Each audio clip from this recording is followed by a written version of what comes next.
So Gucci, I'd love to start with you because like Danessa, who we heard from a little while ago, you've had a long career in beauty. You know, you consulted for Lancome for many years, you consulted for Revlon. You know, when you started your brand, there seemed to be such intentionality around it.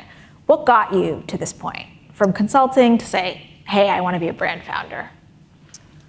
So I think, well, first off, thank you for having me, Imran and Priya and the BoF team, us. So I think, honestly, I was born in California. I grew up in Sweden, and I wasn't allowed to wear makeup, ironically, as a young girl. And I obviously developed this obsession with makeup. And I ended up doing, the girls' makeup on the bus, and I enjoyed this feeling of making people happy while I was painting. I was kind of enjoying that sensation. I went to makeup school in Paris. I thought, if I'm not good at makeup, I did it in French, so I didn't waste my time. And then I continued. I went to LA to do another makeup course, which was less beneficial, I think, but they asked me if I wanted to teach after 2 weeks, which I thought was a little shady. And then in LA, I started to, it didn't happen like super quick like this, but I started to work with directors such as Spike Jonze and Michael Bay and David Lynch, to name a few. I worked a lot actually with Spike Jonze, and I ended up doing a couple of movies, Buffalo 66 and being John Malkovich. And I think that sort of a little bit informed my style of doing makeup, learning to authenticate characters, and really that was something that resonated with me. And I decided I wanted to move to New York before I turned 30. And that was a bit of a slow start. I had a lot of released options for a while. And then ultimately what changed everything was I did 2 jobs with Grace Coddington. And I was telling the story last night at the end of the shoot. I thought, that she really didn't like me, and what a shame that I messed up, this opportunity. And she, came over to me and said, Gucci, I haven't seen talent like that since I discovered Pat McGrath, and I want you to be on my team. And I was like, I didn't even know what to do because I didn't really know anyone, and the team was kind of intimidating. And I then, did my whole life changed. I was working for the next 5 years every day, pretty much, and I did numerous Vogue covers, stories, all the fashion publications. I ended up getting hired by Lancome as their global artistic director, where I worked very closely with the labs. And that's where this formulation fascination kind of developed. And really that seed was planted there.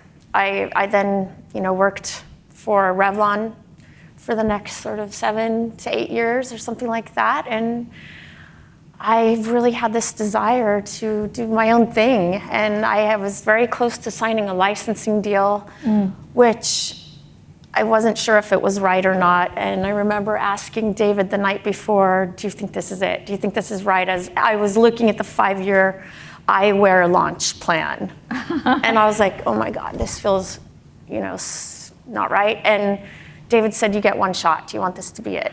And I was like, no. So we decided to do it together instead.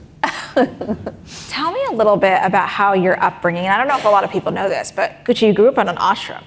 And I think, if I remember correctly when we spoke last time, you actually wanted to launch skincare and not makeup when you were starting your brand. How do you think your upbringing and your idea of formulations and holistic living really informed what you did launch? Because it wasn't necessarily obvious. No, it kind of was unusual start. As I mentioned, I grew up I was born in California. We ended up living in an ashram. My parents are kind of hippies. And I was given a Hindu named Guru Charan in the ashram. And Gucci was a nickname of that. A friend of my parents started calling me Gucci, and he named his daughter Googie, which I guess I feel fortunate that I got Gucci. And you know, we moved to Sweden when I was 10, and my dad is Swedish. And growing up with a big focus around ingredients, you know, my parents grew their vegetables, their fruits, they made their own butter, their cheese. The sweetest thing in our kitchen was a date. So if you want you know, a treat, you go have a date. There was nothing, you know, processed really in our kitchen, and it was so infused in me as a person. Of course, I rebelled for a while, and I ate as much candy as I could. And I think also just growing up in Sweden, where the Swedish lifestyle is all about value over quantity, and that's a thing. And you know, having a slow kind of burn and experience, and really savoring that experience. And I think that really informed my idea around, you know, what we should do or how we should do it. You know, that kind of combination of being hyper focused on ingredients. And you know, I always thought back to that formulation fascination, like how are things made, and can we combine skincare? Can we combine these elements so you ultimately will have things that don't just correct your skin, but also that repair and heal your skin? Because I needed that myself, and I thought there must be an appetite. I'd love to talk a little bit about this licensing deal moment, because David, you're obviously a serial entrepreneur yourself. You founded Rag & Bone, and I know we were talking just a second ago, Gucci, that you didn't think you really couldn't have done this without doing this together. No way. So when you were thinking about maybe signing that deal and going another direction, and it was that one shot, like when did you guys decide, like, hey, we've got something special here, and how are we going to execute and do this together? Yeah. Well, I think my experience with brand building is that the formative years as founders are really when you sort of establish the narrative, you establish your reason for being. It's the journey that sort of in the early days of figuring it out, which really sort of ultimately sort of shapes the brand and what differentiates you. And I think our goal when we sat down and said, let's do this as a husband and wife, was to really create a beautiful brand that represented Gucci, represented her career, her taste, her philosophy around ingredients and formulations, and to really sort of bring her vision to life in our products, which is no easy task, And so we spent about 3.5 years prior to launching in the market, really just developing with a singular focus on our products. And that mentality has sort of been with us all along this journey. We're very sort of product first in the way that we think about everything, really, because good products sell themselves. So we eventually launched with Barney's in the summer of 2018, and I felt like we had a very strong proposition. Gucci as the makeup artist, with her credibility and her career and her clientele, but our execution on product and packaging, formulation and brand aesthetic was very, very strong, I felt. And then this wild card being, the ingredients and the clean formulas, but with luxury performance. And the combination of all of those things, I think, is very rare in the industry. There are very few brands that combine all of that in one brand, and that I think is a huge differentiator of Westman Atelier and a testament to Gucci's vision from the beginning. I'd love to talk about that a little bit more, because when you guys started, clean, non-toxic was still pretty relatively new when you think about it in beauty. And I don't really even think of you guys as a clean brand now, but then you're also in luxury, you're a makeup artist brand. You have all these different components. You're not just stuck to one of these buckets where some other brands are. So are customers coming for you for one of those things, for all of those things? Like, how do you slice and dice it? Because it seems like there are makeup artist brands, there are clean brands, there are luxury brands, but not everybody is occupying the same space. I think that's what's so exciting about our positioning, and I think it was raised, in some of the conversations earlier on. We can't really be pigeonholed into one of those segments. Retailers tend to segment, or some retailers segment by luxury, by artistry, by clean. And again, the really sort of unique point about Westman Atelier is that it's encapsulated in one place.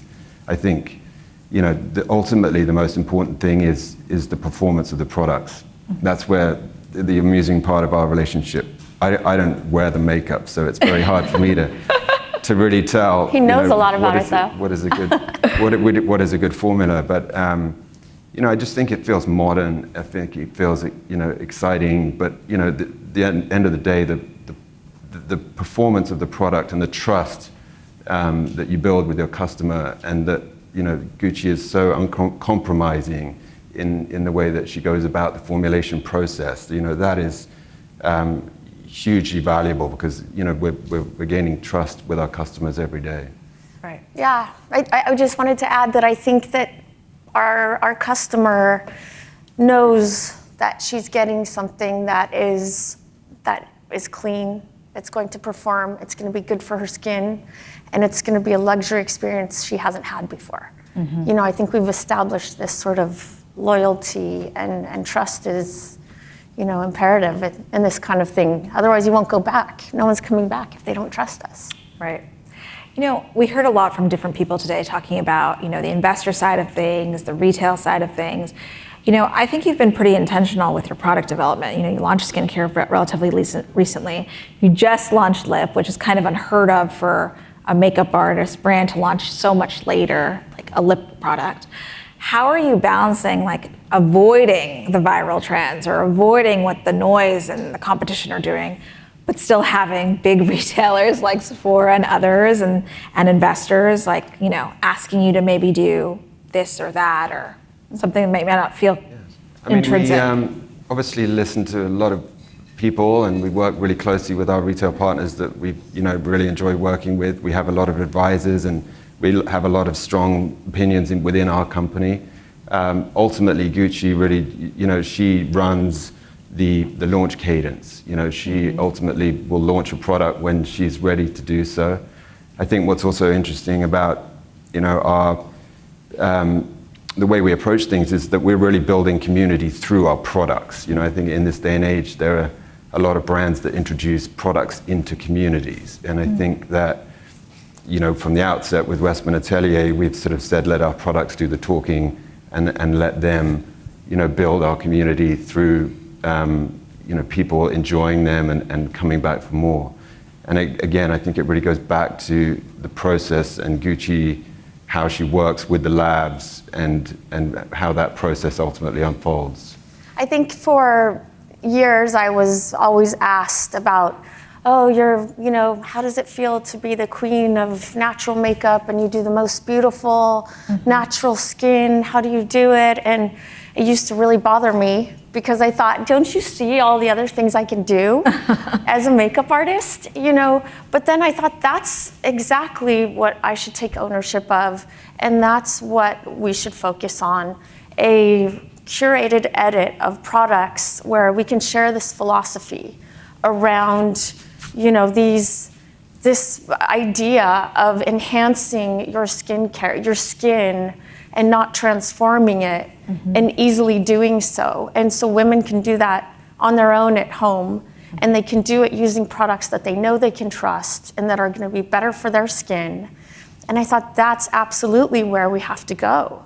And of course, having suffered with rosacea for many years, that was a big driver in our search for adding active ingredients, always at efficacy levels. From day one, we've always added, actives at high levels, meaningful levels, not marketing.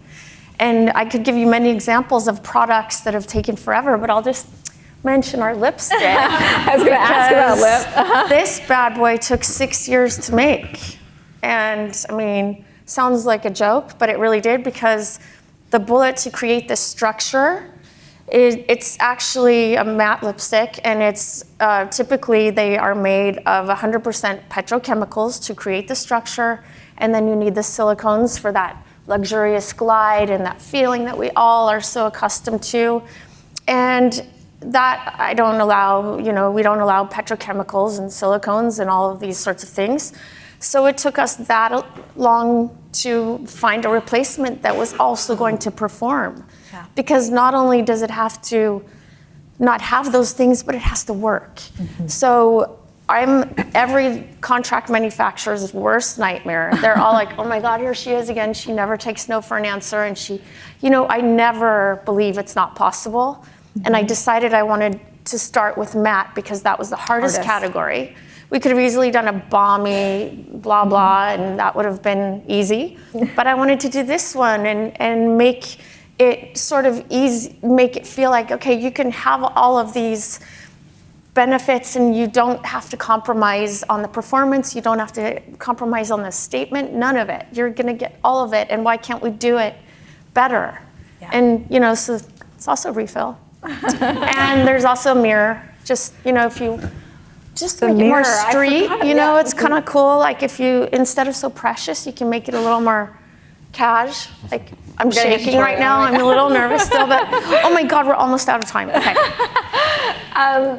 We are almost out of time, but I have a few more questions. I would love to understand, you guys seem to be really doing this your own way, when it comes to product, when it comes to cadence, even team, how you've built that out.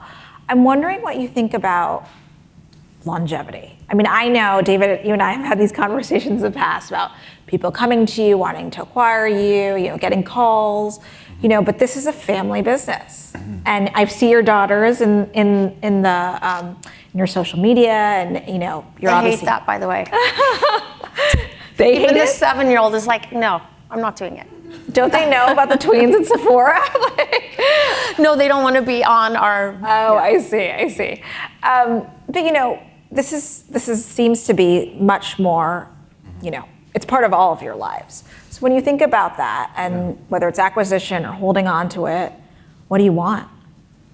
I mean, when we set out in this journey, I honestly think that we prioritized product over commerce. Like at the beginning, we really wanted to do something that we could really be proud of, and our approach at the beginning was cut no corners, really invest in custom packaging, brand, content, obviously all of the work on the formulations. And any business wants to be successful, but we definitely didn't have that approach. You had an approach at the beginning, which was just to really do something that ultimately we could be proud of, and to your point, we could show our grandkids one day and be very proud of it. And I think, our approach to, where we are today and what's going to happen next is to continue to focus on brand building. And I think that, we think about brand building really in the literal sense of building a brand brick by brick. Every day we are, building our team, building our capacity, building our assortment, introducing new products. We're building awareness through new customer acquisition, whether that be direct to consumer or through our retail relationships. And I think that, when all of those things happen simultaneously at the same time, they compound on one another, and we're able to sort of sit here now and reflect on the work of the past 8 or 9 years, and that's ultimately sort of dictated the success that we've had to this point. The interest that we have in the brand is enormously flattering. And I think there will come a day where we will need the right partner to really sort of unlock the potential of this brand on a global stage. Mm-hmm. But you're not done yet. Oh, no way. Just starting. Thank you guys so much for being here.